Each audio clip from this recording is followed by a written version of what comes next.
Okay, we have another pause. This time my camera actually died, so I had to take a break and recharge my battery. And guess what I did during the break? Ice cream social, that's right.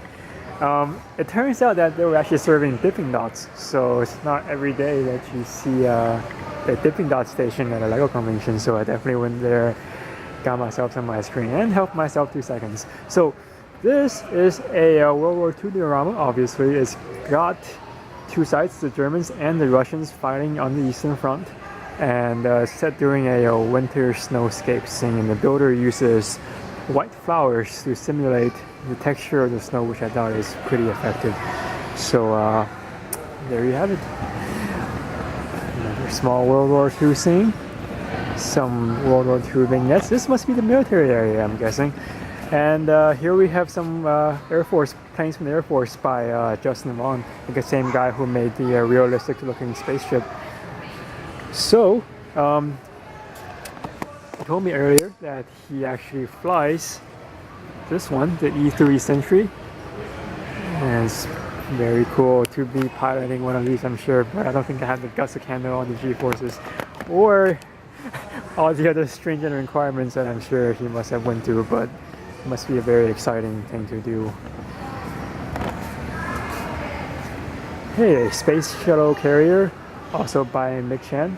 By now you can probably guess his fascination with space, the realistic space, not the sci-fi space, obviously. Yes, I really don't have much to say. I think the plane here might be modeled similarly to the Boeing model that LEGO released a while ago. At least the nose looks similar, but I'm not too sure on that. A few of my small creations that I brought, these are hover ships in the hover ship category. I think I have description videos for just about all of them except for this guy here that I made in 2011. But since my camera battery does seem to have a short life, I'm not going to throw out too much on that. This is the castle area, so we have a interesting looking castle there with purple on the castle walls. So when I looked at it, you know, the purple looked to be glowing, and I think that's just the effect when you place purple bricks contrasted against reddish brown, the color. So it's interesting. Again, this is one of mine. And another one by James, aka James Universe on Flickr.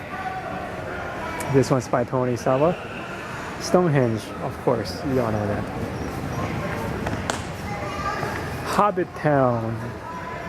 You have all these different colored versions of the Hobbit's drawings.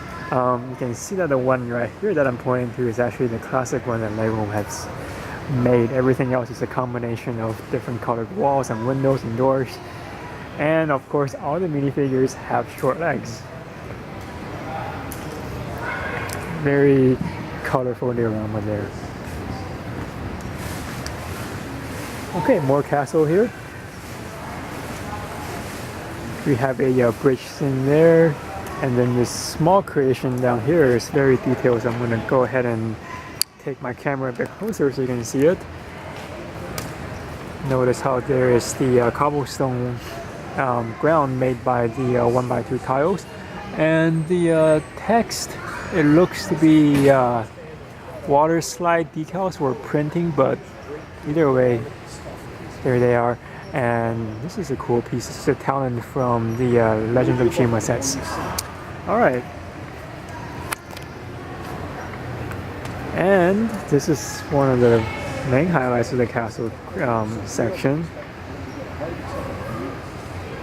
When I saw it yesterday, actually, it was still taking place, and now it's still being built. It's quite detailed. I'm going to go ahead and zoom my camera in for a closer look. You can see the rock formations there. At different angles, like for example this piece right here is built horizontally, and all the other two big rock pieces are actually turned on different angles. And there's the olive green, and this is a technique that I haven't been seeing used much, but basically you have these overhangs of the wedge plates, and that creates this very nice eroded look where you can see the water kind of carve through the rocks over the years. So that's lots of techniques to learn from that. Hopefully, well, I'm sure it will be done tomorrow, and I will take some pictures of the finished creation.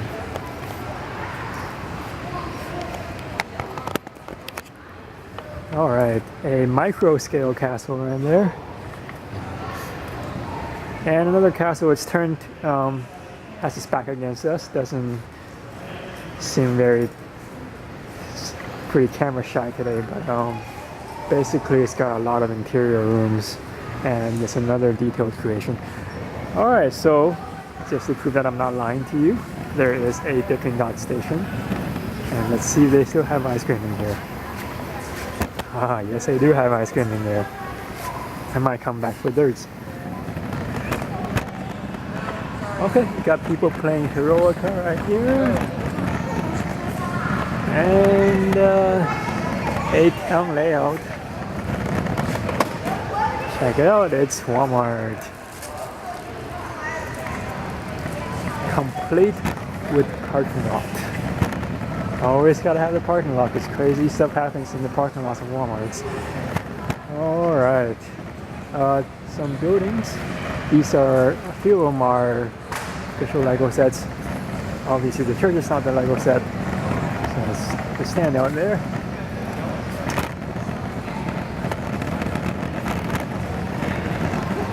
Alright, coming around, I just want to show you these three buildings.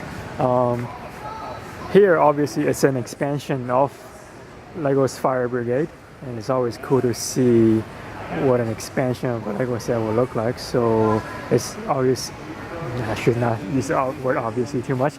It is based off the style of Fire Brigade.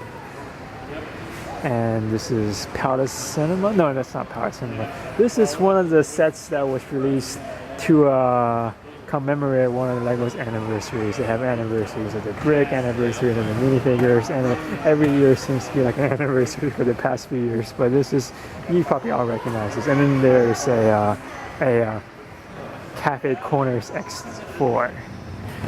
Alright, so let me go back. More vendors, combat bricks. My camera is shaking, that's not good. Alright, I should probably walk a bit slower then. Why is my camera shaking? Hold on, let me just adjust that real quick. Meanwhile, you can focus on this vendor here, who is selling quite a miscellaneous selection of items.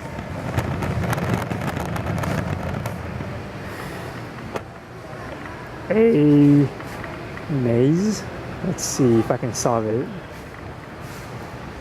Well, I guess for those of us back at home, you can pause the video and see if you can solve the maze. And for that purpose, I'm going to go ahead and raise my camera a bit up.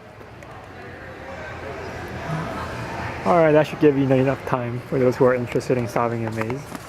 I know I was a big fan of mazes when I was a kid. I used to draw them all over the blackboard. This is a vehicles table. Again, pretty small. My stuff right there. And what is this? A left to right mobile anti-air gun. Okay. Oh, this is cool. Check out the use of the Borak armor plate for the windshield of that bike. Okay, so here we are at one of the corners of Brick Fiesta. So you can see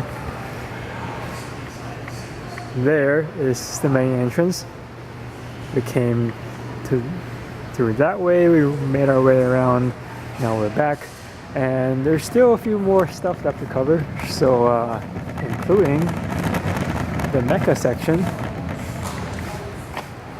So there's quite a few stuff from Flicker Builders.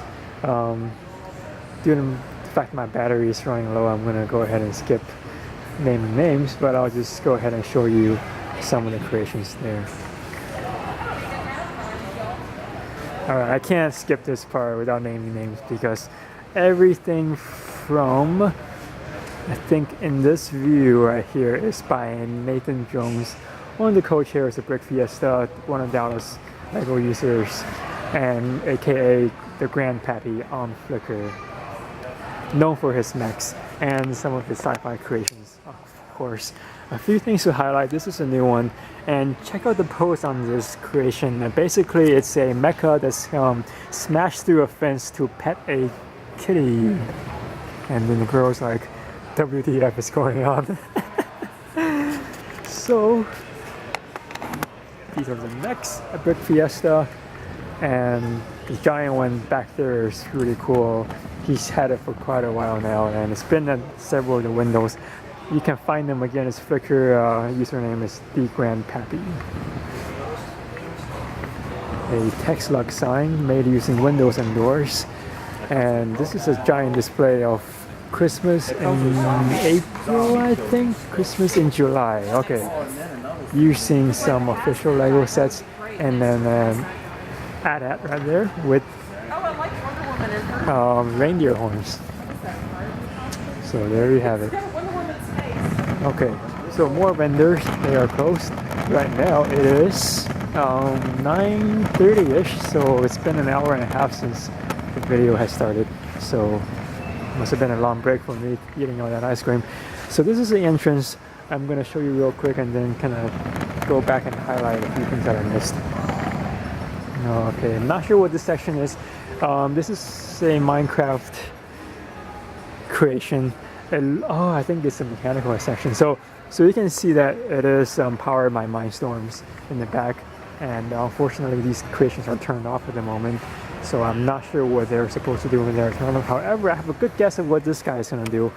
So take a look. You can see the landscape right there, and it's all built on treads. So which means that if someone were to turn the motor on, then the whole landscape will be traveling in a loop. So that should be pretty cool. I'll see if I can get a video of that. Alright, this area that we haven't been to before. Okay. Here we have the small steampunk table dominated by a steampunk creation, say a diorama that is called Steamtown, UK. And basically this is a depiction of what steampunk would be like in a Victorian era, I guess. Let me see, does it have a time frame on there? Are you the builder? No, it's my son who built it. Okay, excellent. I'm just going through Brick Fiesta on my camera. They're talking about the creations, but that's very nice. 14-year-old son. His 14-year-old son built it. Did you hear? So very nice creation for a 14-year-old, I'm sure. But you can see there's the tracks going through there. It's a bridge, and on top of that you have a train with a cannon. It looks very cool. There seems to be a Mecca Hangar there. You have the one of the parts of a mech is hung by chains, and a small laboratory with Frankenstein and the monster, and you have a paved walkway there with some civilians. So there's steampunk. Alright, so going back here we have the train creation that the train display that I was talking about earlier, saying that it was very detailed. And let's just go ahead and take a closer look. I'm gonna go ahead and walk inside the pipe and drapes, which are very nice because you know, hey, these are nice shade of green and looks very professional and organized. So what is there to see? The mill, obviously. Would this be a mill? I think it's I'm really bad with these names. Okay, what are they doing here? It looks like there's some mine cars. But either way, I mean, can you just imagine this view here? It's very well crafted, very nicely done. Built by David Hawkins, one of the co-chairs of Brick Fiesta and a local Dallas LEGO fan. So very cool creation there. Trains. Oh, one thing that I would like to point out, let's see if it's here. It is here. So for all the train heads out there, check this out. So this is a non-9V track And as you know that all the non-9V powered tracks, they do not come in cross sections. So what he did was he modified the tracks to form a cross, and it looks very flawlessly done there. So he brought that to meetings a few times. That's why I'm aware of that. Trains by Tony Sawa. Yep. I particularly like this one. It's in Texas colors. Alright, more of his stuff. Again, the trees are very nice. The technique is relatively simple. You just have the leaves stacked on top of each other. But like when you have them all in a mass effect like that, it just looks like a real forest. The train station here, again, very realistic looking. Lots of details went into these dioramas. And again, we have trains.